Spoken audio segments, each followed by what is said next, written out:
Hello, and welcome back to the Umineko Bookclub podcast. I am your host, Lorenzo, being joined by Des and by Mushroom. Hello. Woo! Oh dear Jesus, it's been years since we last spoke with each other. That is true. I have spoken to Des recently, but definitely not Lorenzo. Yeah, I've been on my IRL mode. I've been doing things. They've been pretty cool, I guess. But now I'm here. I feel like every book club episode we're like, this is the longest we've gone without recording. And then each episode we add more time to the time we haven't recorded for. Yeah, I think it's really funny because we keep being like, next time we'll figure out a schedule and we'll be more consistent. And they're like, JK, lol, like that's not gonna happen. How do you think we're gonna possibly get 3 people to work on the same time schedule? How impossible. It's fine. It was a team effort, but we are here. We're in it to win it, all in this together. But yeah, how have you all been since the last time I saw you all? God damn, I have a lot of stuff to share. Did you play Xenoblade Chronicles 3? Oh my god, Lorenzo, you have no idea. I think I do. Yeah, go for it. Oh my god, Xenoblade 3. Do you want to start by that? I can start with that. Sure, yeah, let's go. Oh my god. Okay, so without getting into spoilers, fucking hell, I have never played the game and thought the console is holding this shit back like I did when I played Xenoblade 3. Fucking Xenoblade X on the goddamn Wii U looked better than Xenoblade 3. That's so sad. It is very sad. Fucking the resolution of the game looks like straight out of a mobile game. What? Nintendo, what's up with the Switch? Okay, Genshin player. Genshin, okay, we'll talk about Genshin, Lorenzo. Don't put bandwagon before the horses. Is that the expression? That's doesn't matter. Definitely not the... Well, yeah. Well, it doesn't matter. I really enjoyed Xenoblade 3. It has its flaws, but I could talk about Xenoblade 3 for hours. So all I'm gonna say is, I really like the game. Did you play Xenoblade 3, Lorenzo? No, because I need to play Xenoblade Chronicles, and then I need to play Xenoblade 2, and then X. So get to it. I have to catch up on the lore. I gotta play Xenogears, and then Xeno whatever. Saga. Xeno Cock and Balls. Xeno... That's the next entry. Xeno Cock and Balls? Oh shit, I already knew it. I knew it. See? I'm well versed in the Xeno series, I think. Yeah, I see you're a xenophobe as well. God. So let's keep switching between us. So I've talked about Xenoblade 3. Who wants to go next? I will go next. I'll just say something fast. Or I guess I can't say something fast. I think I don't know if we talked when I had COVID, but I got COVID. So during COVID, I was like, haha, what would I be doing? I would be doing Genshin. And so then I just started playing Genshin. And then my life has completely altered life, meaning, just been doing a lot of Genshin playing. And, shot past like most people I know. Mushroom doesn't live life and play Genshin on the side. Mushroom plays Genshin and lives life on the side. Yeah, no joke. I basically got to AR-50. I'm currently AR-55, and you don't get there because you play games normally or something. Very insane. Okay, in your defense, the best update, literally in the story of updates, just came out. Sumeru is amazing. Oh yeah, so Sumeru is also good. Yeah, we Des and I got together to talk about this because we were just like, oh my god, Sumeru was so good. The story is good. The game, it's so pretty. The music is amazing. And yeah, you should just play the game, Lorenzo. You'll like it, I promise. I mean, I simply cannot. I'm like, you know how you can't mix oil and water like that, and just What's the oil part and what's the water part? Mobile game. It's not a mobile. You don't have to play it on mobile. Well, who the fuck plays? You don't have to play it on mobile. Yeah, honestly speaking, I don't know anybody who plays the game on mobile. Like, just play it on your computer. That's what I do. You know, I haven't actually set up my PC, the one that I can use to play games, like in months because I've been playing board games on that same table. I've been gaming. Yeah, just analog gaming. Let me know when they make a Genshin board game. Maybe then I'll play it. But for now, they made a Pokemon board game like a really long time ago. It was like Oh my Pokemon god. They need to Ultimate Masters or something like that. They need to make Genshin Monopoly, but instead of buying property, you just use all your life savings for 5 stars on the board. Wait, had we talked previously when there was that whole fiasco about this Persona 5 Yes, Yaoi we Z? did. That was the last really episode. good. Okay, I'm so cool. happy. Yeah. All right, for so them. we just need to start making a Persona 5 Yaoi zine, and then I'll have enough funds to finally play Genshin Impact. It's probably the only reason or only way you'd get me to play is if I had like a very, very dispensable income. Well, or you can just have self-control and not wail. Oh no, Yeah, exactly. no. I'm a free-to-play player, and I will stay this way. And I have gotten a 5-star every other update, so you know. So I thought I would be doing that, but then when Arknights had the sexy Bara Tiger come out, I was like, I'm going to start spending money on this bitch. And I got him. Sexy Bara Tiger incident. Oh my god, it was such a journey because like I think I mentioned it before, but I like saved up like 6 months worth of like you know, premium rolls, and I didn't get him until my very, very last roll. I was like, I'm not about to drop that much money for a twink. You don't have to drop it for twinks. There's people that are not twinks. There's Timbos. There's a lot of things for you. Alheim. I think you'd like Alheim. Yeah, Alhaitham. Yeah, those are some powerful. Alhaitham, yes. Those are some powerful arms that can crush people. Alhaitham. Alhaitham. Mushroom, here's a challenge. Pronounce Tainari correctly.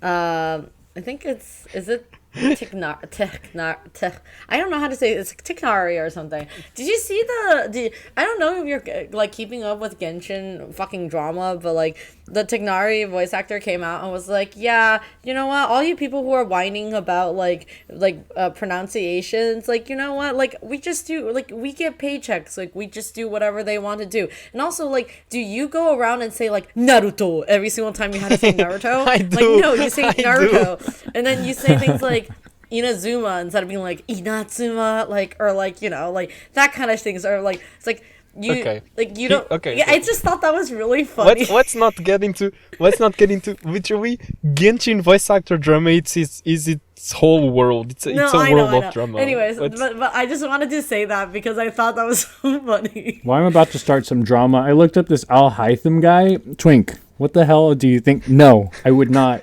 No, I don't want to play Genshin Impact. I don't want to see his damn ass twink face ever in my life. Wait, what about Ito? Is Ito a twink in your eyes? Ito? What's Ito? I'm Arataki numero uno Ito. Just look up Ito Genshin Impact. Is he a twink? All the characters will be on screen. ITO or ETO? Oh, that guy. I've seen porn of him. Also a twink. Okay. That's good. Well, just closing up the previous topic. I honestly just like trying to pronounce the names just because I like languages and I think it's funny. And I think Tainari's name, it's something, I'm obviously not gonna say it right, but it's something along the lines of dignity. And yeah, I don't know. It's fun to say the name. It is it's fun. But yeah, Ay, shit, my phone. You okay, should it's cool. Play Genshin Impact. Yeah. For more Genshin Impact call, please direct yourself to our secret tea party. Links will be in the description. Yeah. God, Sean Cody Impact. Am I right, ladies? Okay, so now I have finished sharing my Genshin Impact thought. Lorenzo. What, Lorenzo? What? Like what? I'm just so heated. What do you want with me? You guys can't call these. Whatever. What have I been doing? Well, in the past month, I haven't been able to talk to you guys because I'd been going to conventions. Yo. Left and right, up and down. It was amazing. Honestly, whenever I go, like, I have plans. I really, really want to go to the US in like 2 years once I've been like working for a year and I have disposable outcome. Just so Well, first of all, because I want to meet up with some of you guys, and second of all, because I want to experience. Oh, babe. I want to experience what an anime convention is like in the US. Well, it looks so much fun. Yeah, I was going to say you probably love. Well, this past year, so one of the ones I went to was called Crunchyroll Expo, right? From a little company known as Crunchyroll. Never heard of it. It was all HoloLive themed. Like, it was insane. They had like the president of HoloLive. They had like Jesus meet and greets with the HoloLive girls. I was like, what? Oh my god. Do you have a favorite HoloLive girl? No, I had no idea what was going on. I was like, you were just walking around being like, what the fuck is happening? I mean, I need to come out and say I actually don't really even watch that much anime. Oh. So like even the new mainstream stuff, I was like, oh, okay, that's cool. What's this? And they're like, Spy Family? I'm like, what? Who? You didn't watch Spy Who Family? My family is wholesome. I recommend it. I read the manga before it came out, and then I was just like, haha, I feel so superior, get fucked. Meanwhile, there's actually only 60 chapters, so like, which means like in the year I've been following it, I think there's only like in total like 12 chapters came out. I was so uncultured with the anime side of things, but I did see this band called Atarashi Gakko. Have you guys heard of them? No, but what are they? It's a girl group. They say that they're like J-pop-ish, but it's really like crack cocaine J-pop. They do so many different genres. Tell me about how it's crack cocaine. I would love to hear about it. So like, you know how like there's that cartoon, The Wild Thornberrys, right? Sure. About Jess, are you familiar with it? No, but just keep rolling. So they're like, it's basically this like wildlife photography family like who travels in an RV, and they come across this feral child named Donnie, and he's just like insane. He like bounces off the walls. He like goes for like the entire show. That's what Atarashi Gakko is like. They were just like it's like they were doing lines right before the stage. They were like jumping up and down. They were screaming. They were doing lines. It's like when they paint lines onto a football field. They were just like rubbing their face on the ground and like cleaning it up right after. It was insane. They were like, they were really good. Super awesome performers. They had like immaculate energy for an hour straight. And I'm just like, how are you guys doing this? Because like, it's a lot. As a person who goes to a lot of concerts, I imagine you understand when people are like, I'm tired. Oh yeah. Like, this is it. Can't fucking do this anymore. It's insane. I will forward you guys videos of them because they're really good. Like, their music's very catchy and like the choreography is crazy, but it was an experience.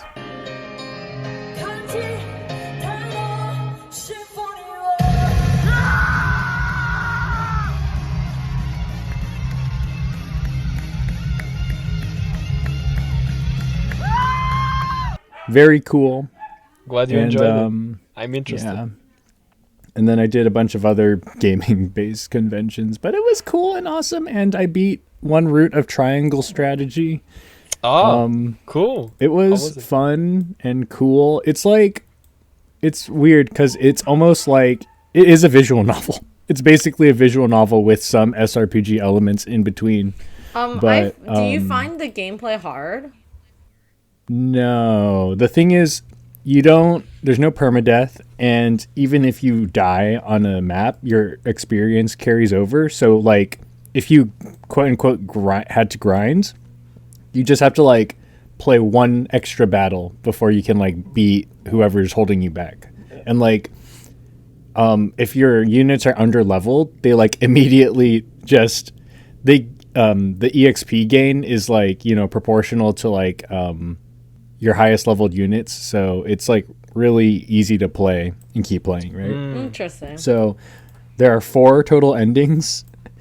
I'm working on my second one. I'm almost done, but I'm like, okay, I might as well just like play the game twice more after this, and I'll just be like, wow, it's like I played Fire Emblem 3 Houses. Wait, could you not just load a save and then find the other ending, or you have to fucking play the whole game again to get the other ending? I do have a save at like the turning point for like the 3 like normal endings, but they have like choices that matter, right? Actually matter in the middle of the story, and you have to like select specific choices to end up at the true ending.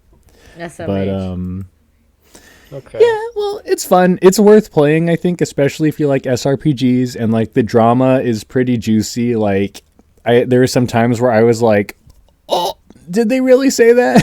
Oh. It's like Okay. it's like a political drama, and like Okay, it gets never mind. kind of like catfighty, right? Des, how could you not like a political drama? I thought you were a Fire Emblem enjoyer. Well, but Fire Emblem is politics for babies. I mean, Triangle Strategy is literally 3 houses. Not 3 houses. It's like literally just like Fire Emblem. It's actually 4 houses. Yeah, no, You're the fourth. Well, You're the fourth house. Have you seen like the thing that just says The Reddit like, comment. Yeah, like the Reddit comment. It just says, "I know nothing about 3 houses. Ask me anything." It's like, how many houses in 3 houses? 4. That's actually you're correct. And you're like, Yeah, basically. I think about But that the only so much. the only drawback is the voice acting isn't really good. It's kind of weird and stiff and like cardboardy. Is it made by Square Enix? Yeah, you would think that they do a What? better job, but like Mushroom, how do you look at Triangle Strategy and not immediately think Square Enix did this? I don't- The aesthetics, they've literally been recycling Octopath Traveler aesthetics for Yeah. like the past 20 games they've released. I was literally gonna no. The reason why I asked that is because, as a person who don't believe that British people exist and think British people are not as cool as everybody say they are, like My Xenoblade S is offended. exactly. So that's why I'm like, I don't like games that have British accents. I'm sorry. What? It's not. So that's why I actually love Genshin, because not only I have nationalism in my heart, also because I can't have every single game I play just be like, yes, British. It's just awful. Okay, just going back to Xenoblade for a quick little bit, just to tie back to what you're saying, Mushroom. I love the vocalization of Xenoblade 3 so much because they cannot swear because it's an M-rated game. No, T-rated game. So the way they get around this obstacle is they make up their own swear words, and so you'll have characters being like, "Ah man, Queen's beans! What the spark?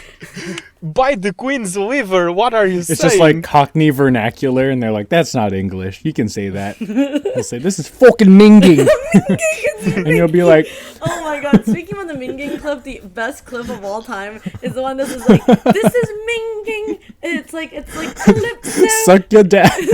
Fucking minging, and then throws it across, and it's somebody edited it to look like Disco Elysium. Okay, so a few things about that Twitter, that I don't know if you know exactly the Twitter thing I'm talking about, but it's a Twitter post that's basically it's like the minging clip, but it's edited with like Disco Elysium text, right? Mm-hmm. And I saw when I was watching Hassan Abi's chat, like I was watching his Twitch chat, like not Twitch chat, like his Twitch streams, and then that exact Tumblr, like that exact Twitter post came up, and I looked at the Twitter post and I was like, wait, is that fucking? And then I looked at it. Do you know who fucking made that tweet?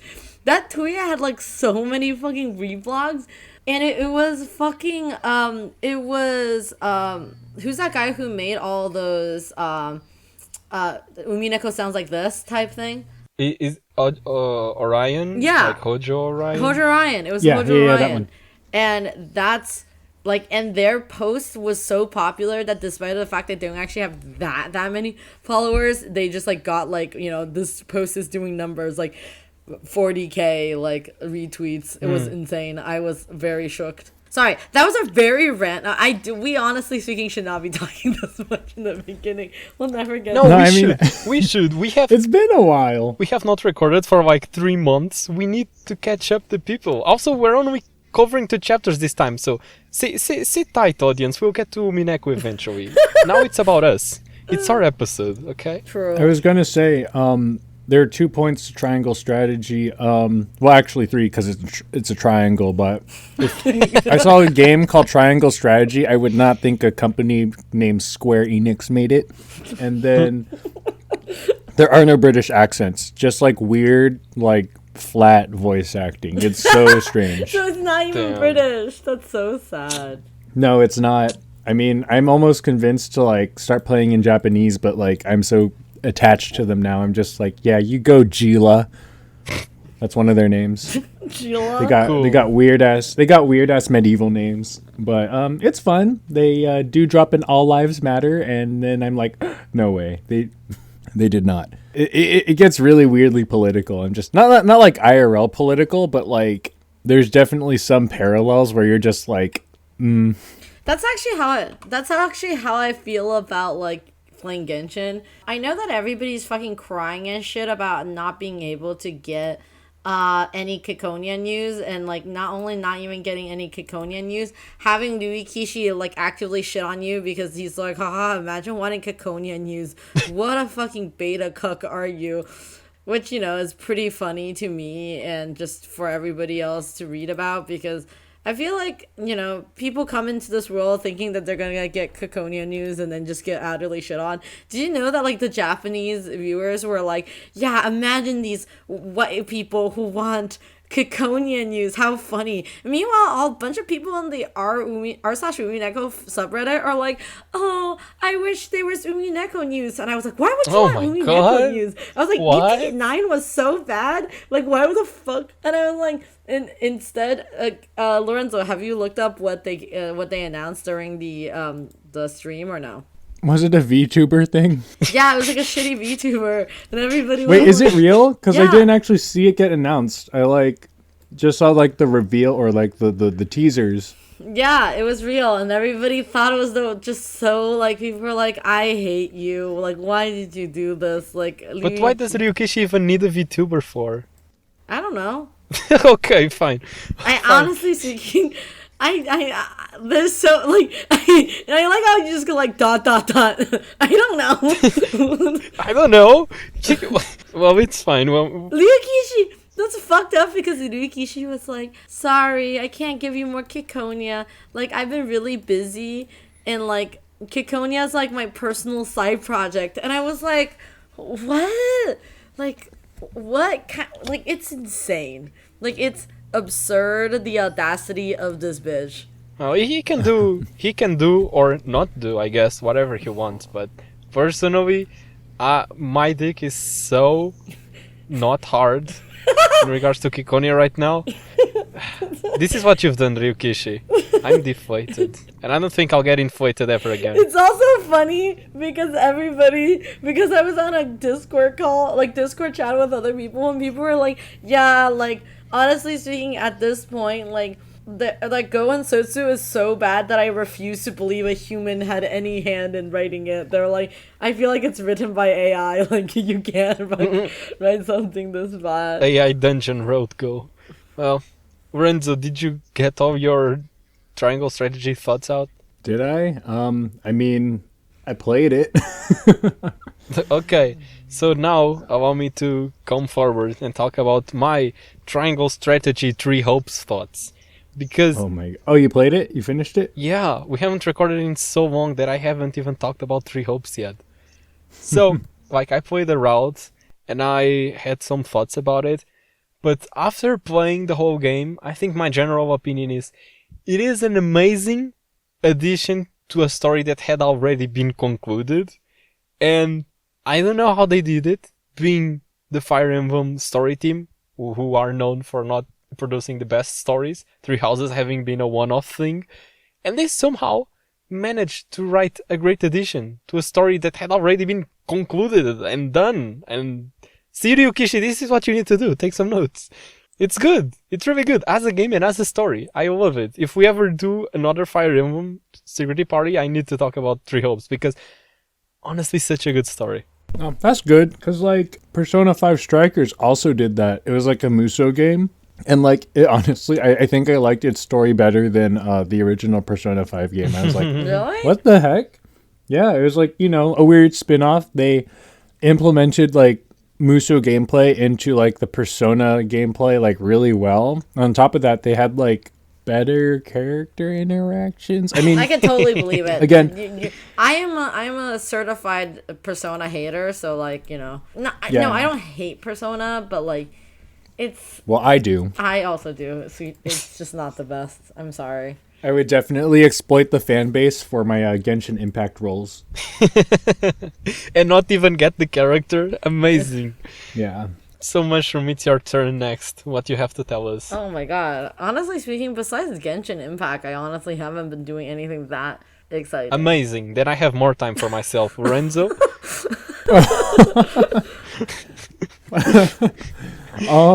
You wanna tell us some convention stories? Oh my god, I saw the worst stand-up ever in the world. It was so bad.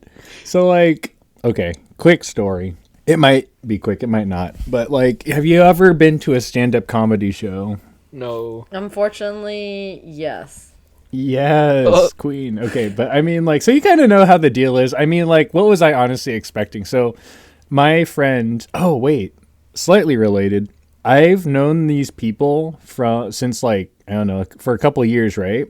And I just recently found out at this convention that this guy, it's like a couple, right? The guy, he like was the voice of Teddy in that Hi, I'm Daisy Persona 4. Oh my god, like, that's amazing. Parody comic, if you ever see. Yeah. Okay. Like, I know exactly what it is you're talking about. Right? I was like, he like mentioned it like while I was in the room, and I'm like, wait, what the fuck? That's you? And then he was like in a Herlock Sholmes cosplay, and then I was like, wait a second, I know you.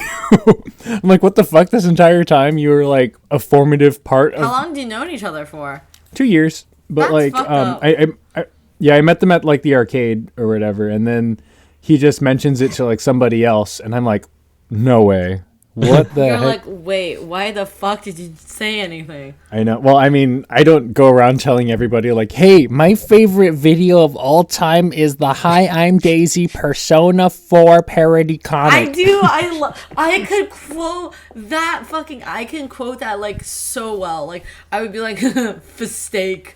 Like there's all these like lines in the fucking game that is just like imbued in my brain. I know. That's the thing. I was like telling him, this is crazy. You're like part of a. They're like, no, like it's symbolic. Kara! Yeah. Like it's a dark time of my life. The first time I Same. learned about it is first time I learned about Hive Daisy comic was, I think, like when it first came out. I think like I spent all of my 2014s and 2015s quoting that video.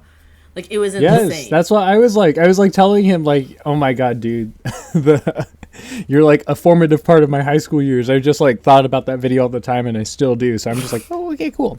So with that in mind, I've known him this whole time, but he apparently does stand up, right? It's not him, but like he and other people, they know other stand up comedians. So I pull up to this venue or like the convention, and his fiance texts me, hey, if you're around, there's a stand-up comedy show. The guy's really good. So then I meet up with her, and she's like, this guy has mastered the art of Asian and Bay Area comedy. And I'm like, oh, hell fucking no. So Are they Asian? That's my question. oh no, yeah, everyone was Asian. Okay, like, thank God. I mean, like I was like, wait, what the fuck you know? Like, you know what? No, he wasn't. He was white as fuck. I was like, pretty curious thing you just said there. Hopefully they're Asian. Honestly, that would have been so much more fun. Oh my god. Oh, okay, well no, it was horrible because you know how like there's that Subtle Asian Traits Facebook group that Yes. I like shit on. It's like trite, it's boring, and like, you know, it's like unfunny racist humor. Not that I condone racist humor, but There are funny racist humors. I exactly. Like how I hate Chinese people. exactly. I know a Chinese guy, I can say that. Yeah, no, I totally get that. Oh my god. It's the best thing is that it's between like my roommate and I we're both Chinese, and we'll be like, haha, look at how nice this thing I just got Amazon is. And I was like, yeah, do you think how many like small Chinese children made that for you? Or that one time I had to help her roll a blunt, and she was like, well, yeah, work it with your small Chinese fingers. Like, Oh my god. It's just the fucking word. Nope. It's funny. It is funny. They call them those Chinese finger traps, but really it's because they fit a Chinese person's entire ass hand in them. You know? It's very, it's I'm not gonna something- comment. I'm in danger here. No, it's okay. You know a Chinese person. I give you an what am I gonna say? An N-word pass? No, I'm gonna give you like a Chinese slur pass. Yeah, you can say you can tell us to go home once. Go back to where we came from once. Okay. Anyway, sorry. Continue with how good or bad this was. Unrelated. Was this related? Oh, it was related because this dude, he like rattles off the worst like thing I've ever heard. At the same time, he has like this film set up because he's recording for his like comedy special. He's like he tells everybody to make the crowd look more crowded, so we have to like, you know, condense in the middle of the room. And then there's this dude going around with a roving camera. He's like recording our reactions while he tells jokes. And I swear to God, there's like at least 1 or 2 times a joke he tells lands flat. And then I'm like looking at the camera like in The Office whenever they do something stupid. I'm just like, oh, you're so lucky you can't see my face beneath this mask. Because I'm like mouthing like, fuck off. Like in a very malicious way. I'm like, he would say something like, his first joke was like, oh, you think Thanos wears the Infinity Gauntlet when he jerks off? I bet he's like, the moon is going back and forth in the air because he's jerking himself off with the Infinity Gauntlet. And I'm like, okay, great, dude. And then his very last joke, he says something along the lines of, Dragon Ball just has the most powerful people in the world, and they don't do anything, just like United States Congress. And everybody's like, crickets. except for the 2 people. Well, not 2 people. There's like one guy, the Teddy voice actor. He also does stand up, I believe. So he was like doing like a belly laugh at every single joke he did. And then there was another guy who also did like a belly laugh whenever he told a joke. And then he's like, okay, guys, I'm filming this for my comedy special, and I want a really good shot, so I'm going to say that exact same joke again, and I want you all to laugh like this guy. So he laughs like, he points at the belly laugher, right? And then he does the same joke, but worse, and then he makes us do like a kamehameha towards the camera, and I'm just like, what the hell and fuck? That's so awkward. What the hell? I know. He said, please laugh. He said, please clap. That's right. awful. And I was just like, now I'm gonna die. I need to leave. But other than that, I saw the completionist there. He was like invited to this convention. I was like, oh, what? We like locked eyes like in a hallway, and I'm just like, wait, I've seen that guy, but not in real life before. Weird. And then I thought my car got towed, but it was an eventful night. But I lived. It was awesome and great. And is there anything else you guys want to share? Oh, I have one more thing that I guess. Go for it. So I finally watched Everything Everywhere All at Once. Yeah, that's right. Because Lorenzo made me. It was like, you should watch it, and I was like.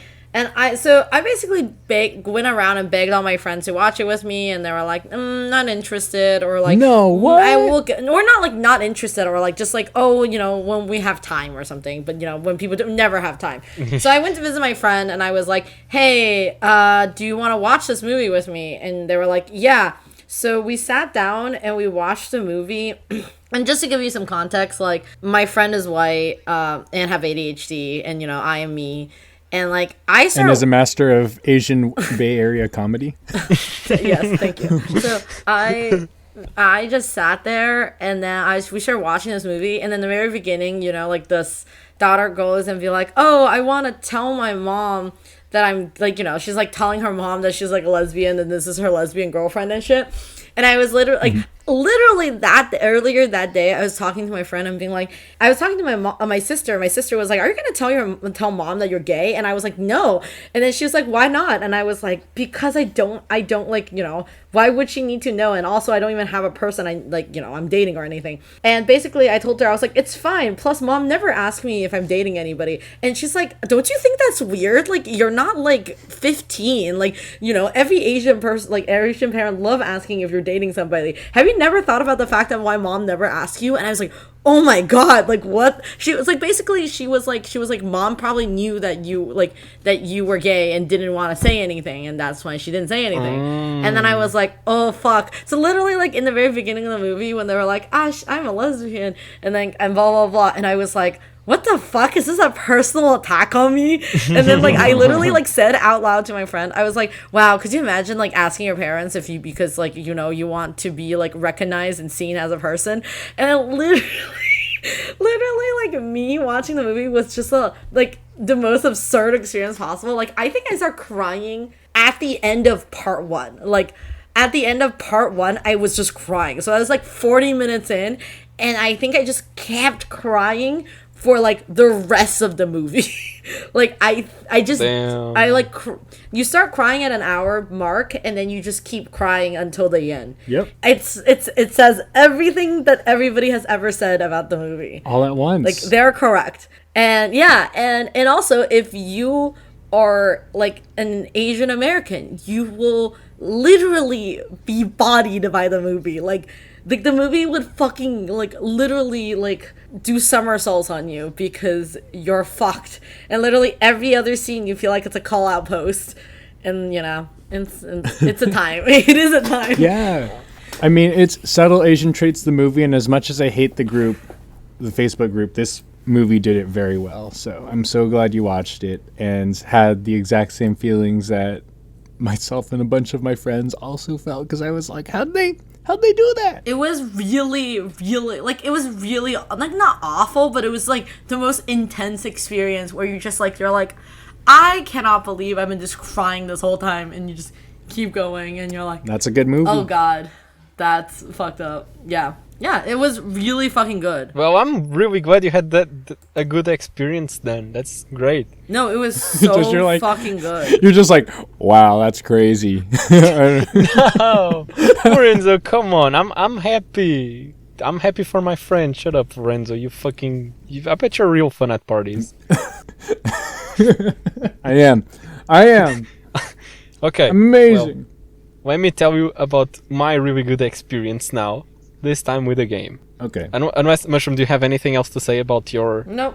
Okay, so let me tell you about one of the greatest games I've ever played. And the name is Drakengard 3. Oh my god. A game often regarded to be very I bad. cannot believe you. You played it? I played it, Lorenzo. Let me tell you. So Go for it, yeah. I went into the Drakengard blind, pretty much. I only knew the main character is voiced by Edelgard, and I had mushrooms telling of the events to me, which was basically like, oh, Drakengard 3 is about a really angry lady and her band of simps. And it's true, that is what the game is about. But it was just so much fun. But my favorite part of the game was the finale, which, in a game often regarded to be very bad, the finale is the part that's even more often regarded to be absolutely horrendous. So I didn't know that, though. So my experience with it was, I'm not gonna spoil it, but I started the final battle thing, and I was like, what is this bullshit? What did the buttons do? How do I control this thing? And then I just died. I'm like, what? In one hit? And I try again. I'm like, I still don't understand how to control this bitch. And then I die again. And it was just like, okay, now I understand how to control this thing. Still, kind of unfair that I die in one hit. And also, why does the character not respond instantly when I press the button? Why is there so much lag? Also, why do the animations not fit the hitboxes? Also, why is the camera being obstructed by the thing I'm trying to fight against? Also, why are the attacks literally 1 pixel thin when the camera zooms all the way out and I have no control over it? Why is this the most poorly designed boss fight ever? What is going on? And then it was just such a poorly designed boss fight that I was just like, no, this has to be purposefully made this way. The developers are laughing at me, and I'm laughing with them. This shit is funny as shit. Who designed this? So hard, but so funny. And then I just spent 8 hours straight fighting the boss, and it did not get boring even once, because it was so much fun and so hard but so funny. It was just, I don't know how I spent 8 hours on the same boss fight, dying over and over again with the most bullshit mechanics, but I did, and it was the best gaming experience ever. I got to the credits and I thought, I fucking earned these credits. I earned this. It was so good. I came mentally. I'm glad. Great. I'm happy for you. There's bitches named 1, 2, 3, and 4, and 5 and 6, 7 and 8. Oh my god, the designs are so good. Love that for you. Because I don't want to spend any more time, I'm just gonna speed through the rest of this. I played 999. Oh, hell yeah. Didn't like it that much. Ah, bitch. Didn't like it. Bitch. What? What was your retort? I didn't hear it over my I said, disliking. I said, Over my dislike. oh, I played 999, and I'm like, nice. And then you're like, I didn't like it. You bitch. I did. Go on. I don't know. I just wasn't really feeling it. And then I was talking with Yensid, who really likes the Zero Escape series, and he was like, "Oh, my favorite game is Remember 11." So I started playing Remember 11, and this shit's boring as balls. I think I just don't like the Zero Escape series. I'm sorry, Zero Escapers. That's decided. Interesting. That's just like, I haven't been in this whole visual novel sphere too long, but I decided that I hate most of the visual novels out there. Especially the best ones. Okay, so what else I have to say? Oh, real quick, I don't know if it will be out by the time this goes up, but Mecha, who is one of the biggest Fire Emblem YouTubers, last year there was this big fandom thing where people got together and made a lo-fi Fire Emblem thing. Some people made music, other people made the animations, and then Mecha posted on his channel, and then this year it's happening again. I contributed. I made a Morgan animation. So if you're a Fire Emblem fan, go to Mecha's channel, and if you find this year's lo-fi Fire Emblem, I'm in there. I'm cool. Yeah. Thank you, Dust. My animation isn't that good, but I'm also not an animator, and I'm happy with how it turned out, to be honest. I'm happy for you too. Last two things I want to say before we get into Umineko. First, there's a survey. I want you to fill that in, listener. It's important for us to know our audience. Links will be in the description. And we're not earning money. Some people think we're earning money. We are not. Why do people think we're earning money? This is the most thankless job I do, and I do lots of thankless jobs. And I also, honestly speaking, I don't even think I need to be thanked. Like, the amount of, like, stupidity I put in this podcast is so ridiculous that I feel like I should be paying people to listen to me speak. Well, if that's your opinion, I don't think so. I don't know. People should pay me to listen to me. My thoughts are so eloquent. Thanks, Dust. Well, next episode, since we no longer have time for death shenanigans this time, remind me to tell you about how the police came to my house at 2 a.m. What? Now you have to tell us that then. That's not how a hook works. We need to keep... No, that's fucking stupid. Make people keep coming back. I mean, you can tell them next week, but you should tell me. That's fucked up. No, I want your live reaction next time. Oh my god, this is the fucking worst. Why are we doing this? Well, come back next time. Literally pain. Are we gonna get into Umineko, or does anybody else have any more stories? Wait, why did the police come over?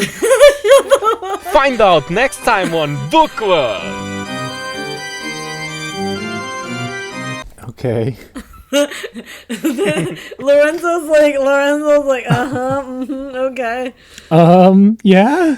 It's funny, I promise. Sorry, no, I'm like eating in the middle of all this. So I'm just like, Okay, so you were like, no, please keep filling up the space more. I need to gulp this one. No, I'm just chewing. I just be having a mouthful of fish. Anyways, let's get on with the review of the book club. We are on our third part of our episode. Discussion, I believe. I almost didn't fuck up the intro, and I just did just now. So whatever. I think we left off from when Erica got introduced to the family. She got like, what's it? Not marooned, like castaway. She's a castaway. Castaway. Oh my god, I'm leaving. Wait. You know the most recent viral song? It's like that Reddit post where this guy was like, I looked up lovemaking tips and found this suggestion where it's like, find a song that you really like and then bone to that tempo or rhythm or whatever. And then he's like, I think my girlfriend really hates it, and then she told me to stop playing the songs, but I still went at the same like rhythm and tempo. and then he links the song, and it's not Castaway, is it? It's not Castaways. Okay, let's get your guys' live reactions, and then you can like You can include it in the video recording. It's gonna be some shit like Live in Polka by Hatsune Miku. All right, you ready? Go ahead and listen to it. What the fuck? You can't imagine this. It goes like, and I'm like, okay, so is he going like in, out, in, out, in, out? I don't know why, but I just now think it's. I can only think about thousands of Ericas speaking in the background, and it goes like. I can only imagine the guy moaning the way the voice clips are on this song. And the worst part is, it's catchy. It's catchy in the way that Animal Crossing voice clips are catchy. It's just, what am I listening to? I'm not sure. It sounds good. Yeah, it's like, yeah, see, you're already doing it. You're going to be done with this recording, and you're just going to find yourself going like, Sorry, speaking about reading about random Reddit posts, it just makes me think about the fact that I read this Reddit post yesterday, and it just says, today I fucked up by telling my girlfriend to go goblin mode on this dick. After I said that to her, she went into the bathroom and she started questioning about her life and asked and told me internet isn't real, my dude. And then now she doesn't want to have sex with me. I just think about that. oh, no. I think she isn't one, man. That can't be real. Like, honestly, that Reddit post that was like, I use this to, like, have sex to it. It's totally fake. I'm sure of it. Well, you know, you want it to be fake because it's fucking horrible. Like, you know. I mean, on one hand, yes, fake. But on the other hand, like, somebody who's posting to Reddit and deadass looked up love-making tips and then focused on the same exact song for 2 years straight, I do kind of... The chance of it being real is not zero. What does it say about the society if we could believe this? You know? I don't know. But then I showed my brother, and he's like, you know, he's playing at, like, that Porter Robinson festival we're going to. And I'm like, oh, hell no. He's going to play this in front of everybody, and it's going to start a massive orgy or something. It's going to be crazy. But what were we talking about? Umineko? Oh Castaways. Anyways, there was a castaway who ended up on Rokkenjima. Her name was Hudson Mohawk. And she was just like mansplaining left and right, up and down, sideways, in like a weird rhythm that was kind of like wah, wah, wah. Why are we doing this? I don't know. Why are we? Because it's funny. Are we on this earth just to suffer? It's funny. Please laugh. Please laugh to the camera mushroom. It's like a time capsule of like the hottest meme that happened in this like past 2 days. I swear to you, like it's a TikTok sound.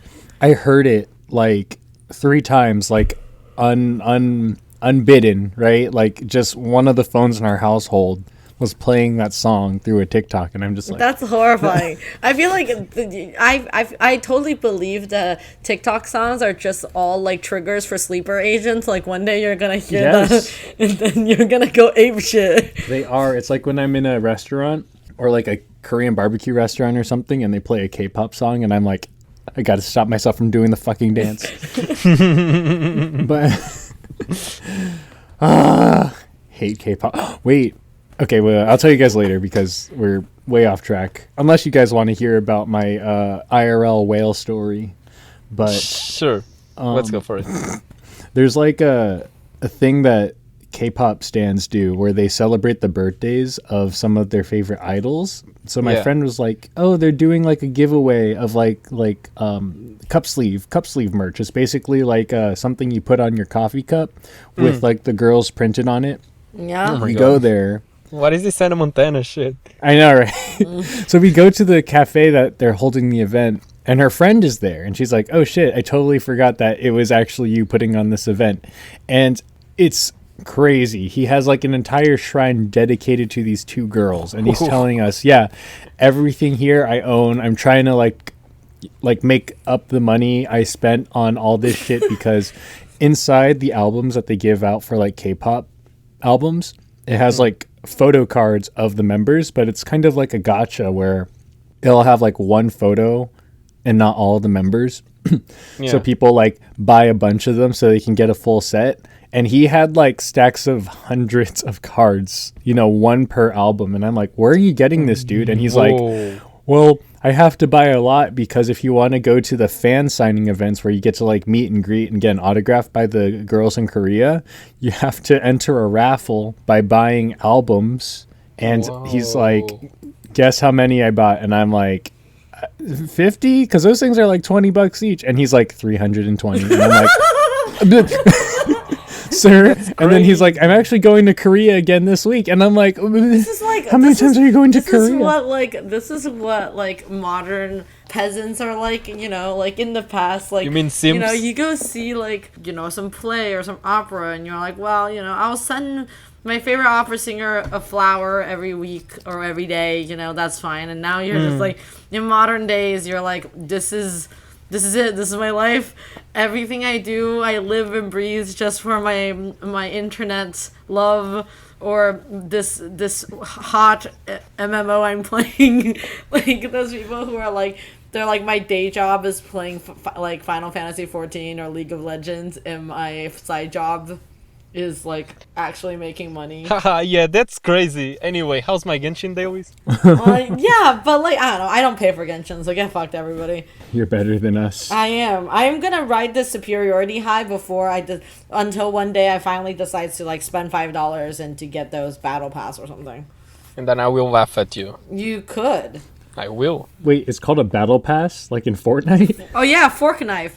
Also, I know we haven't talked about Umineko at all, but people in my life have been getting really into playing fork knife to the point that some my friends decided that they will crowdfund me to buy me a Naruto skin. So now I have a Orochimaru skin on my fucking a Fortnite account. And no way, really? Excuse me, no. You don't have a Naruto skin, you have a Naruto skin. Naruto skin, exactly. Does it have the gritty dance? Yes, I can do all the funny dances. I don't have that many dances. Shit. We play Fortnite because it's like the most like low stress stupid game to play and it's free. Yeah. Mm-hmm. But every time you want to open that fucking game, it takes like thousands of years because it needs to update, and it takes like 50 gigs up on any device you have it on. Yeah, that's a lot. Right. So we have like a home gym set up in our garage, and my brother and his friends come to work out all the time. But what they really do is that they take turns playing a Fortnite match, and in between the other guys are like doing a set, and I'm like, what is this? They do it every fucking night, and they scream, and the entire neighborhood can hear it. I'm just like, what? They're gonna get noise complaint or something, screaming over Fortnite. The modern men, the degenerates who play Fortnite between their workouts. I don't know. What Lorenzo just described sounds like a really nice bonding night. I guess. I mean, they're his friend. They've been his friends since like elementary school, and I'm like, wow, okay, good for you. See? Oh, that's friendship. Working out and playing Fortnite. Anyway, I think we should make a vow not to diverge from Umineko until the end, because at this point, what are we gonna cover? Fall Guys. We shouldn't even call this a book club episode. It's the episode where we just incoherently ramble about whatever the fuck it is. Sorry. I don't know. I like this vibe. It's like a real podcast. Shut up. No offense. Okay, please, let's talk something about. Okay, wait, what? Oh, okay. All right. So we left off from the introduction of Furudo Erika, the new detective of the story, Byrne Castell's piece in the Rokenjima incident mystery. The Ushiromiyas welcome her to the dinner table at the peasant's seat at the end of the table, but, if you flip it around, she's about to, like, alpha omega this bitch, like, flip it around, just be like, I'm in charge. And she's being annoying. You could almost call it flipping the chessboard. No. Oh my god. We wouldn't disgusting. Call it flipping the chessboard. So she's being annoying at this dinner party, right? She's being like an old soul. Like if you ever known the kid who is like 12 years old, but like was really, I don't know, schmoozing with the adults and being like, oh, will you pass the salt, please? Oh, which one is the steak fork? Well, where's your steak fork? And I'm like, ugh. Sorry, speaking from personal experience. No, I get Just you. one of those annoying people who would try to one-up the teacher in a lecture, right? Yeah. That's her incarnate. Ben Shapiro, the anime character. That used to be me. It used to be you. Get out of here, Eric. Yeah, I used to debate my philosophy teacher, Every class. The class loved it. Oh no! Oh my god! Oh my god. Sorry, I'm. You know what? You've grown. You've grown since then. I have. I'm proud of you. I have grown and matured. I feel like everybody is cringe at a certain point in their life. Sorry, I was like shivering for a second. Yeah? But I'm good now. I'm good now. Are you having some like flashbacks about all the times you have accidentally been a cringe lord? Okay. Whatever that means. That's enough of an answer. So, I mean, the most cringe thing I've ever done was recorded a book club podcast about Umineko no Nakakoro Nate. I'm just kidding. Pretty funny, but honestly true. Shit. So, she's being, well, here's the kicker. Like, she's being like an annoying ass bitch, and all the adults love it. They're like, oh my God, Jessica, why can't you be like her? Yeah. And then Jessica just is like, I can act like that. And Battler's like, triangle ruler looking ass bitch. Like, they actually call her like a triangle ruler in this translation. And I'm like, wait, what are you guys on? Like her boobs? No, they said something like, mushroom what? She stood up straighter in her chair to like, fix her posture. But the narration's like, oh, she looks kind of awkward. Like, straight up a triangle ruler looking ass bitch. Triangle strategy. And am I right? I don't remember that. Remember the 2022 acclaimed SRPG triangle strategy? No, I was talking in the about text of Umineko? I was talking about the expression triangle ruler. A triangle ruler. Yeah, like a triangle. Yeah. So after dinner, Erica notices that there's this huge ass portrait, and she asks about it. So everybody tells her, "Oh yeah, there's this legend about this golden witch, and there's a little riddle underneath it, and it says you'll get a prize if you solve it." And she's like, "I'm a riddles bitch," and she's like going over it with the family, reading it out loud. It's like, if you solve the epitaph, you get head. Yo. Cool. Amazing. So it's a free-for-all, right? Even I can get it. And everybody's like, what? And she tells them, well, obviously, this level of reasoning is possible for Furudo Erica. What do you think, everybody? Bitch. The ability to just not give a fuck is honestly impressive. I know. She just shows up to this dinner Her party. ability to just be the worst person possible in any given moment is thoroughly impressive. And the funny part is, like, everybody's like too polite to be like, stop that. Shut the fuck up. Yeah, exactly. Like, stop it, child. She even like just imposes on their whole, like, obviously this is like a huge deal, like a giant business transaction. There's like billions of dollars like on the line, and she's just like, well, I think. So she suggests that Kraus isn't even like intended to be next in line for headship.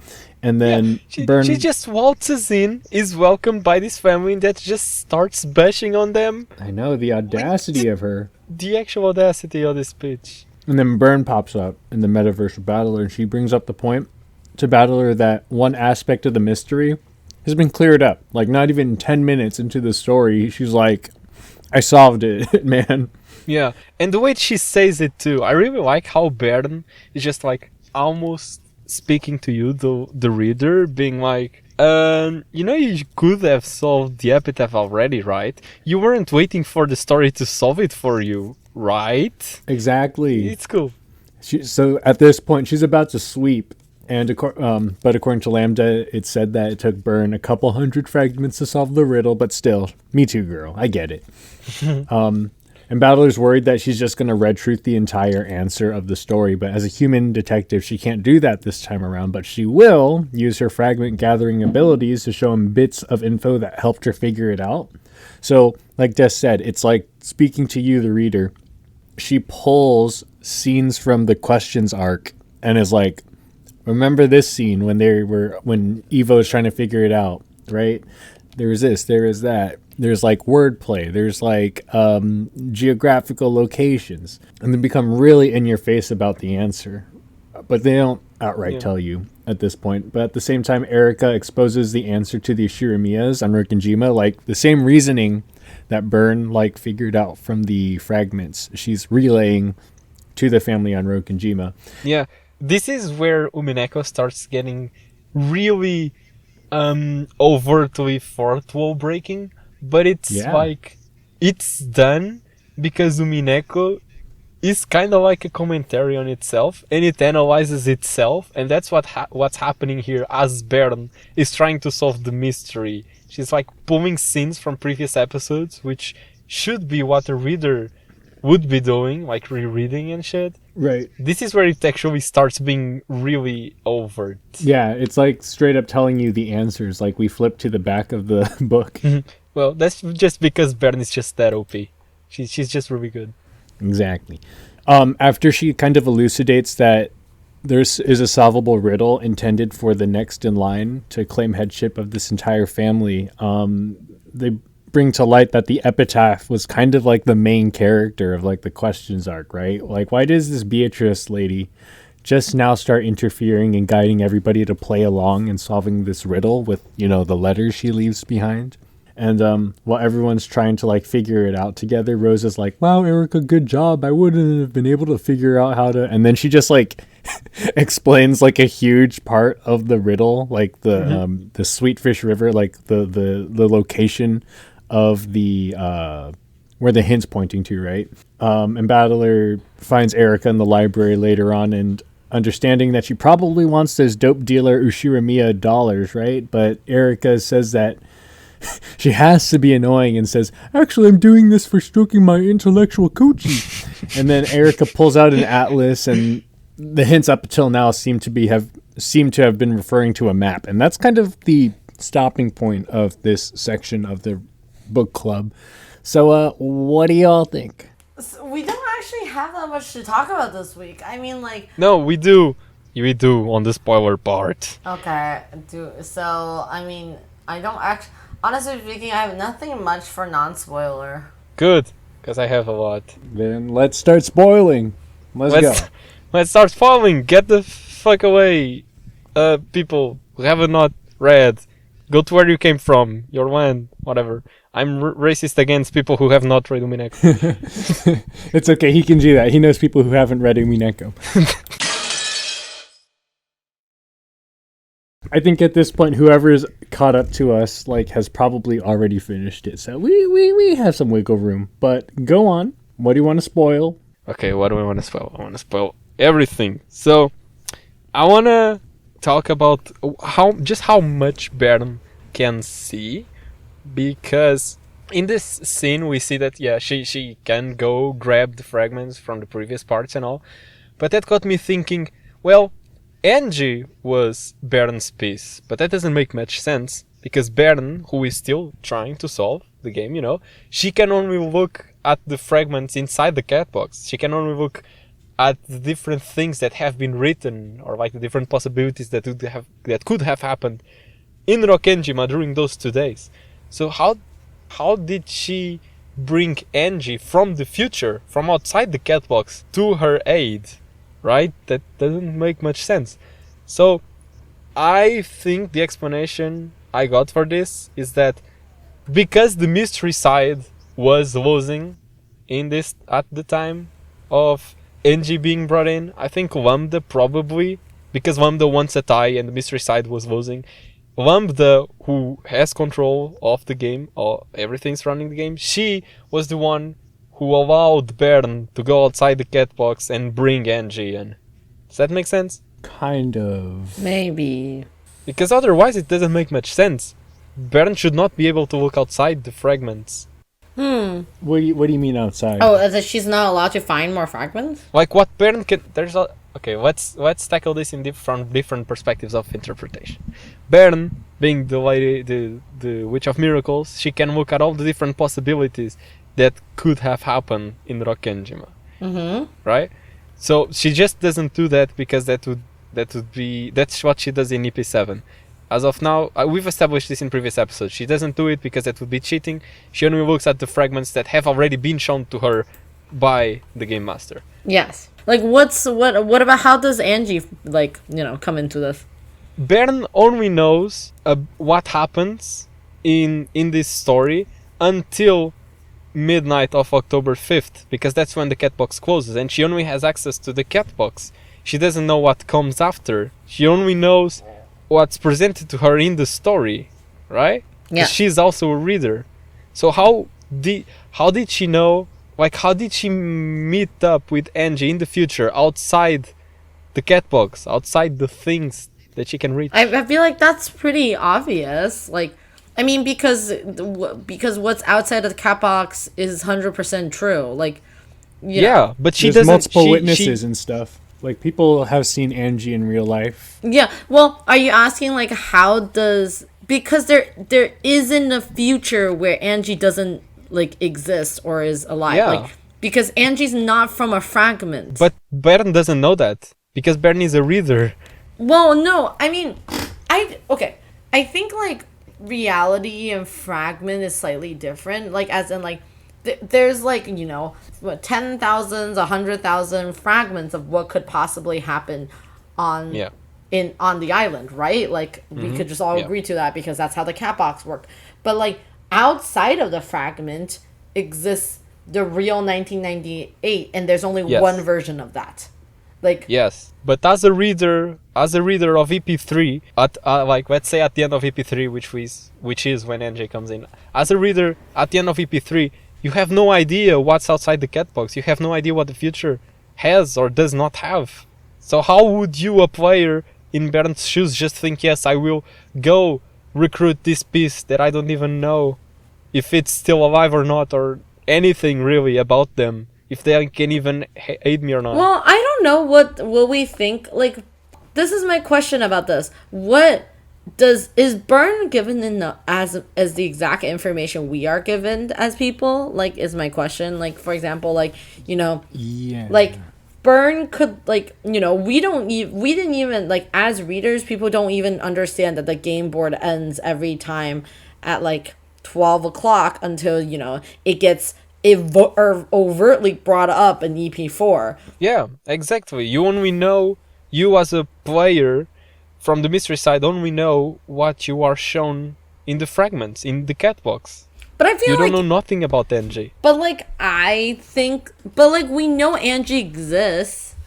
We know she exists as a child in 1986. We don't know if she exists in 1999 or any time really after the cat box closes. This is an amount of weird conversation that I, honestly speaking, don't know how to, like, I don't really have a very good explanation on this in that way that, like, sounds very Then cool. What did you think of my explanation then? Was it stupid? Did it make sense? Wait, explain to you your explanation again. I can't believe you were listening. Oh my fucking god. Go stand in the hallway. My explanation was that because Lambda wants a tie, and because the mystery side was losing at the time, the end of EP3... You think Lambda give that information for free? Yeah, she recruited Angie for Bern for her. She said like, hey, Bern, go recruit this piece that I'm telling you exists and can help you. Maybe. I mean, it's true that, like, if anybody can guarantee... if anybody who can guarantee Angie existing, it's Lambda. Yeah, that's my thoughts. I may be missing something. I think that's fine. I mean, that's the kind of logistic reasoning that I'm not really sure if I have enough thoughts about, if that makes any sense. Okay, it's too much thinking for what you want to do right now. Is that like I don't feel like thinking that much right now, to be honest, Des. Can we just skip over this? Okay, fine. Let's keep going. Is that kind of how you're feeling? I understand if it is. It's fine. No, it's just like you just brought this upon me, and now I'm thinking about it harder. I'm like, oh, I don't really know if I have like an adequate thing to say about it yet. Though. Okay, I get it then. So what's my next thought? What's your next thought? Oh, okay. I think this is something you brought up to me once, actually, Mushroom. About how Umineko is a story about what the fuck? Yeah, it's about mysteries, alright. But it's a story about miracles, and the fact that Erika survived the ship crash is a miracle in and of itself, but not necessarily a good miracle. She brings really bad misfortune upon this family, just like all the other bad miracles we've talked about up until now. Yeah, I think we mentioned this because we were talking about like why is Bernka miracles and why is miracle bad in Genshin or not Genshin? Yeah. What the fuck am I saying? I'm literally dying. Genshin, holy shit. Why is miracles bad in Umineko? And it's like why is she an enemy? And why is certainty at a certain point becomes your friend? It's because I was like, oh yes, because I think certainty is the bomb. It means that like everybody will be dead, and also everything will be sealed in the cat box. And like why is miracle good or bad? It's like, oh, because there's lots of good miracles happen, like Battler surviving, or like Sayo surviving, but like are those miracles actually good or bad? Like yeah I just wanted to add Erika to the list of bad miracles we got. 100%. Like it's totally a miracle that like she shows up and is an absolute fucking horrible. And also because like it even looks like a good miracle at the start, because putting yourself in the shoes of the siblings, you're like, this random guest, like Kraus specifically, this random guest just showed up and could be a distraction. She's redirecting the attention of my siblings. Maybe they'll even forget about the inheritance now that this child is here, was just salvaged onto our island. And then you end up meeting literally Satan wrapped in human clothing. Yeah, pretty much. Speaking of Erika and the family, I wanted to go back to the dinner scene where Erika is literally at, you could say, at the head of the table, but also at the tail of the table at the same time. Because this is amazing symbolism, not just because of the funny game board spinning joke, but also because she is literally taking the reins of the plot in this episode. And, as we know, the epitaph is meant to select the next head, and Erika will solve the epitaph, and she is sitting at the place of the head if you were to swap the table around. That's pretty clever. Yeah. That is such good symbolism. Ryukishi, you are on top of your shit writing Umineko. God damn. It's so he's so on top of his shit that it's insane that whatever the fuck he's doing right now is so bewildering. It makes you want to cry. He peaked. Yeah. He's done. This man peaked somehow. How is Ryukishi a real person? I honestly, at this point, refuse to believe Ryukishi is real. And, like, he didn't write Umineko. Umineko doesn't exist. It's all a fragment of our imagination. It's like how the guy who did Fred, Fred, that video series with the squeaky voice kid, he was like, I don't remember what compelled me to make these videos. It just kind of happened. And now he has a legacy. Like, I was possessed and now I make videos. Honestly, that is exactly what happened for Umineko and Fred. Same wavelength. Same wavelength. Potentially even same like guardian deity or spirit or whatever that like compelled them to make it. But yeah, I mean, Erika is such a good addition to the Umineko like formula at this point. Like, I feel like you read until like EP4 and you're like, wow, I finally get where this is going. Like, I can see this. Like, let's, like, I am not worried. And like, and the game suddenly introduces you to an absolute like curveball and just introducing more people on the island. And they're like, how do you add on to more people? Fuck you. Like, just take it. It's good. Like, it's such a it's a very like fun way to do it. Des, do you have any more fun points you want to say? Yeah, sorry, I disconnected a bit because I was reading my thoughts. I believe you did an amazing job in my mental absence. What the fuck?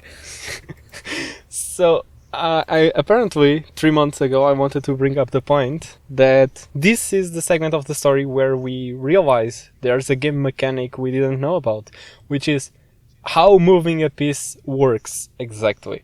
Because up until now, or like the piece, Butler has been moved by the real Butler in the meta world, and as we know, pieces can only move in the way the piece would. So if that person were just never to take a certain action, you simply can't make that piece make that action, because that person would never do that. Yes, because it's OOC. Yeah.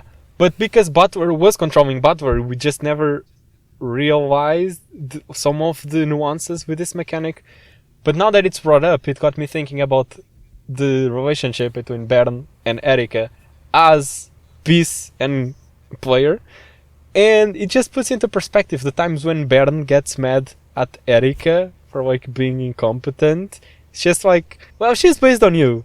And you're getting mad at yourself, Baron. I mean, there's so many points where Bern Cassell gets so mad at, like, Erica. Erica just starts shouting. She's like, I will show you, my master. How did I do? And then everybody just stares at her being like, is she having a schizophrenic episode right now? Like, why is she screaming at this guy? And then suddenly, like, a thunderbolt, like, shines down. And she's like, ha, ha, ha, thank you, master. And everybody's like, okay, let's not make eye contact with her. Like, what the fuck is wrong with her? Just thinks about her and just pushes her back into the water.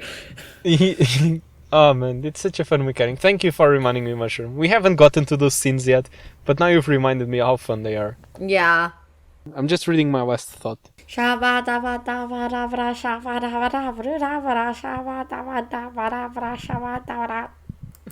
Yo, stand-up music in this episode. Oh no! Please just. We should close the episode with a musical number. To be honest. Oh my fucking god! Just say your point. It's a special episode.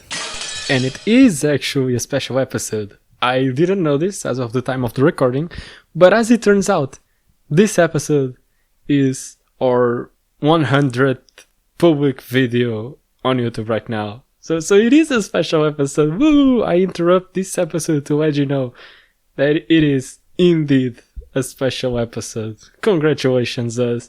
Also, since I've already interrupted this video, well, I did say it was a thought from 3 months ago, and I completely forgot what my thought was. My thought was not what I just said in the episode. My thought was that, oh, wow, pieces can only move in the way they would. You cannot make a piece move in a way they never would. So Butler co-solving the epitaph means with a little help from Erica, Butler would totally be able to solve the epitaph. That was supposed to be what I was gonna say 5 minutes ago on this recording, but I completely forgot. That's it. Back to the episode. My point was actually, you're not gonna like this point, and I'm not gonna make it because it's just. Why would you even fucking preface it in any sentence with that beforehand? No, I'm not gonna say it because it's again about the nature of how fragments work and just how much Bern knows or doesn't. So I'm not gonna bring it up because I know you wanna like have time to think about it before we have this discussion. Yeah, I think I have a lot of conflicting feelings about how fragments work and what do people know. Like, you know, like it's a thing you have to think about. So I don't wanna just like force you to have this discussion before you have time to think about it. Say the stupidest thoughts out loud right now. Are you like challenging me or completing my I'm sentence? not challenging you. I'm just saying like, as in like that would be funny, but I'm not doing it. We're not doing it. Okay. Like what would it be? Now that you brought it up, you need to like stupid as fucking Umineko thought. Oh, did it have to be Umineko? Yeah. What the fuck are we doing on this podcast for? Reading answers arc first. Oh my god. No. My favorite thing is I think somebody was on Reddit and was like, "Hey, what order should I read Umineko in?" And they're like, and then it's just like all these things, and people are just writing the funniest fucked up shit.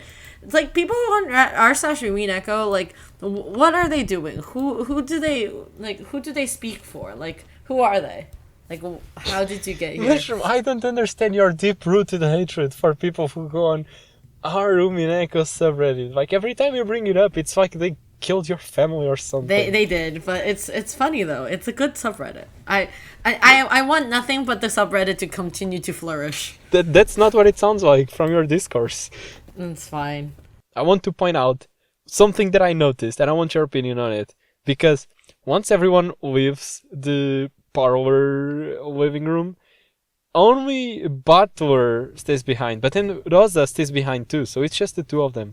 And the scene was basically Erika and Butler, who is being controlled by Bern as of now on the meta world. It's just that these two characters going back and forth, solving the epitaph basically, and then Rosa just stays behind, and that got me thinking, this bitch just stayed behind so she could get a little bit more of Butler reasoning in, didn't she?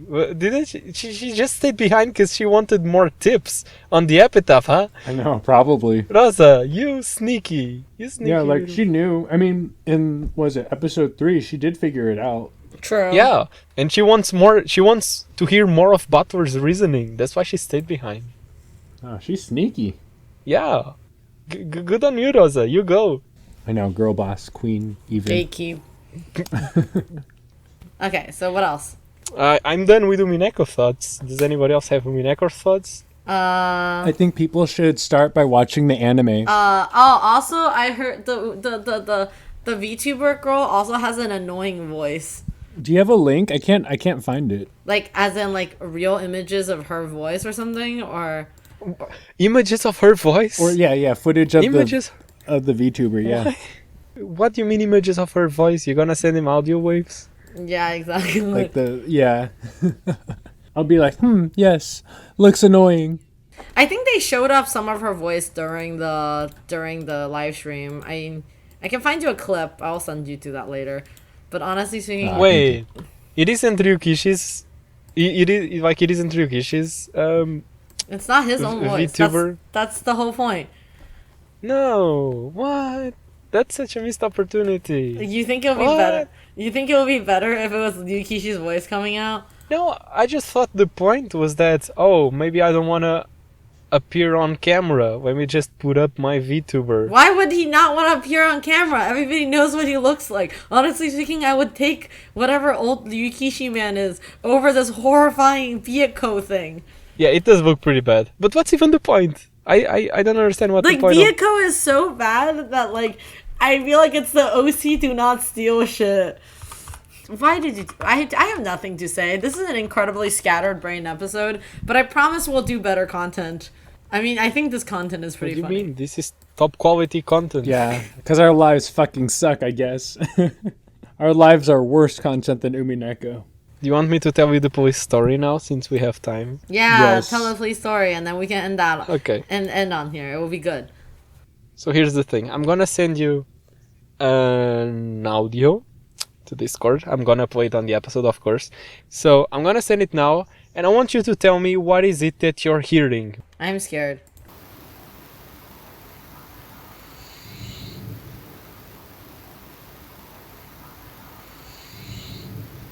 Breathing? Okay, we got breathing. Renzo, what do you think it is? I can't hear anything.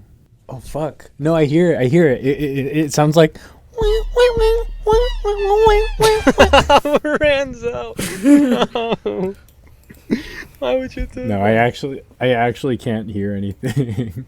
Sorry, no, I think my Discord audio is fucked up. But, Renzo, a mushroom says it's breathing. So, here's the story now. I was at home, alone, and I had just finished my playing session of Xenoblade 3.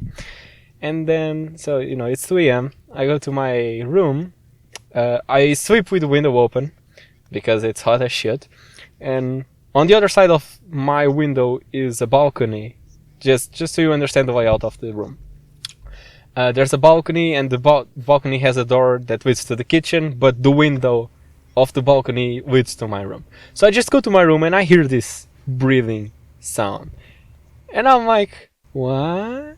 Why does this sound like someone's breathing in my room? So I'm kind of scared, but also in very big disbelief. So I turn on the light, look below the bed. I'm like, okay, there's nothing here. I'm tripping. I'm gonna go wash my teeth. So I go brush my teeth, and then I come back. And I'm still hearing the breathing, and I'm like, the fuck? Is someone sweeping in their balcony? But then, after further thought, I was like, no. This sounds like someone's right fucking next to me. It can't be someone sweeping in their balcony. How they...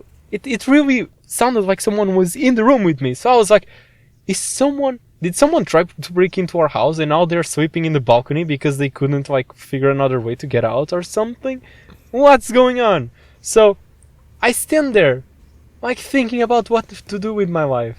I'm not breaking into my own balcony. What if someone's actually there? What am I gonna do? What if they're stronger than me? What the hell? So I'm telling this story, but believe me, I stood there for quite a bit, thinking all the different scenarios, what I should do. Were you the only one at home or something? Yeah, I was the only one at home. And I'm hearing this shit, like someone's right next to me breathing. And I'm like, what the fuck? I'm alone at home. I cannot win in a fight if there's someone there. So I leave home, I very scaredly, very shitting my pants, go back to my room to retrieve my wallet and keys, and I go to my car, and I'm like, okay, I'm just gonna sleep in the car tonight. And then I'm speaking with the other people on the other server, like the people from the podcast, but on the other server. And I'm like telling them the story, and I'm like, I'm on my car right now, and they're like, why don't you should call the police or something. I'm like, okay. So first off, I call my mom, being like, okay, so when are you coming back? She tells me she's gonna come back in the morning. And I'm like, okay, just so you know, this thing happened. Someone might be in our balcony. Hit me up once you get home. And she's like, no, I'm calling the police. And I'm like, okay, call the police. And so she called the police. And then the police came, and they were like, so what's the situation? And I'm like, okay, so this might sound like I'm crazy, but I live on the 4th floor, and I think someone's sleeping in my balcony. and honestly, the policeman, like, this was a car packed with policemen. 5 people came out, and I'm telling them this story. Yes, I live on the 4th floor, and I think someone's sleeping in my balcony. I might be crazy, but they were honestly such good people. They were like, okay, that's fine, we'll go in, and even if it's nothing to write home about, at least you'll be able to sleep more peacefully. And I was like, that's so thoughtful. I thought you were gonna think I was crazy. Wow, thank you. Amazing. You mean these people didn't shoot you on sight? Like, what an insane thing to do. But yes, continue. Yeah, I know, living in not the US. And so, you wanna know, okay, I'm just gonna skip to the end of the story. It was not a person breathing. Mushroom, you listen to the audio. It sounded like someone breathing. Yeah? You wanna know what that shit was? It's like an AC? That was a bird. A bird? That was a fucking bird. How do birds make breathing sounds? So did the cops find the bird? Like, where was the bird? No, they went to the balcony and they were like, oh, I know what this is. This is a bird that sometimes rests in the lake up there in this time of year. Like, for your context, I've been living here for a year, so it's about to make, like, I'm about to live here for a whole year. So I didn't know these migratory birds that breathe like humans just made their nests outside my window, but apparently they do. And they make, like, horrifying noises? They just make breathing noises. And every night since then I've heard them, but now I know it's not a person breathing in my balcony. It's just a migratory bird that sounds like breathing. That's awful. It is. It is. I was ready to spend the night in my car. And it was a bird. How embarrassing. That's so good. I'm so glad these people didn't, I'm glad the police in your country was nice to you. That's amazing. Yeah. I'm glad you didn't get killed by a murderer on your balcony. That sounds horrifying. That also too. Yeah. Imagine dying as an Umineko reference. Just like an Umineko When? Oh, no. That's the joke. You just canceled the joke. No, I think it's good. I was like, damn. I mean, that's fucked up. Yeah. It is. Like, imagine being there. Like, this No, is a story actually- being told, but imagine being there. But no, I totally get it. Like, I was woken up like 2 weeks ago because somebody in our house screamed like they were getting murdered, and then when I woke up, Fuck. Yeah, and then What? when I woke up, I was like, what the fuck? Because it was 2 o'clock in the morning. So then I was like, what the fuck happened? And everybody was like, I don't know. And we're like, well, somebody screamed, and then somebody better fucking say something. That's creepy as shit. What the fuck? Well, it's because there was like 4 people, including me, at home. So I was like, somebody better start saying that I was the one who screamed. Like, somebody like better start omitting their screaming, or I'm gonna lose my goddamn mind. And this was not like regular screaming. This was like somebody was getting murdered screaming. Like, like I woke up. Like, Yeah. So Yeah. Yeah. So who screamed? it was this guy that my roommate invited over, and my roommate got so Okay. yeah. So then, because we also don't know him, so now we're just like, why the fuck did you scream at 2 o'clock? Wait, what kind of scream was it? Like, it sounded like Recreated. no, okay. No, okay. So when I woke up during this screaming, I thought somebody was getting murdered, and it sounded like a high-pitched female screaming. Like, it wasn't not like screaming like, oh, I dropped my phone on my toe screaming, or like screaming as like I tripped over like a plank screaming. It was like, oh god, Yeah. like this is I'm it. gonna die. I'm gonna die. Yeah. So why did they scream? I think he had a bad dream or something, which was like really fucking weird. Of course. It was just like it was just like weird all around because it was like everybody just pretended that it was okay and try to go back to sleep, and like the more we think about it, the worse it gets. Like, you know what I mean? Yeah. What? That's so weird. Exactly. What you should have pity on the poor man who just had a nightmare, and you're No, I felt bad. dissing him like this on a podcast. No, I felt really bad about him. Like, it wasn't like I was like, haha, that was funny. Like, it was more just like, there was a lot more drama behind like the screaming wasn't even the worst part. Like, it was just like everybody There's just got more drama. I, Holy fuck! Wait. it's, That's like when I had a housemate who was very loudly like yelling at her boyfriends and like sobbing, and I was like, I don't want any part of this, and then I locked my door. That's so fucked up. Yeah, no, my friend did that. My friend and her boyfriend one time was arguing so hard because they were play fighting, but it literally sounded like he was murdering her. So then Oh my god. What the heck? And then like and then her boyfriend, like they were just like fighting each other for fun, like not like they were just like physically fighting, not like yell, like, you know, like not like. And then they thought it was really funny, so like I guess the boyfriend just pranked call our other roommate, but it just sounded like he was like yanking the phone out of her, and he's just like screaming, and she's just like screaming, and then Just a prank, bro. yeah, yes, it was just a prank. And then my roommate was Oh my so gosh. fucking mad because she was like, "Why the fuck did you think that was a good idea?" Yeah, I agree. Why? I don't know. You have interesting roommates, Mushroom. I don't know, man. It's life. Life do be like that. But that's it. That's honestly speaking. This podcast. I think we only did like 20% like Umineko. Umineko and like 80%. Good. Well, okay. Let's tell our viewers some behind the scenes stuff. So we've tried to record this episode like 4 times, and every time when I'm scheduling the episode, I say, "Hey guys, so because we haven't recorded for a long time, let's only cover the 2 chapters we didn't cover last time, because I know we'll have a lot to talk about." So I was right. We did have a lot to talk about. We really So did. It's good that we only covered 2 chapters. It was cute and fun and interesting. I hope no more murder birds perch on your balcony. Yeah, I'm so glad you didn't get murdered by a bird. But that's it. I think we're pretty good here. Yeah. Yeah, do the surveys, people. It's in the description. It's funny, I promise. Yeah. The survey. Alrighty then, babes. Goodbye. Well, yeah. Hopefully All right, sign off. sign off. Hot chips and lie. Goodbye. That's our new sign off now. See cats, see crimes. See you guys. Bye. Bye.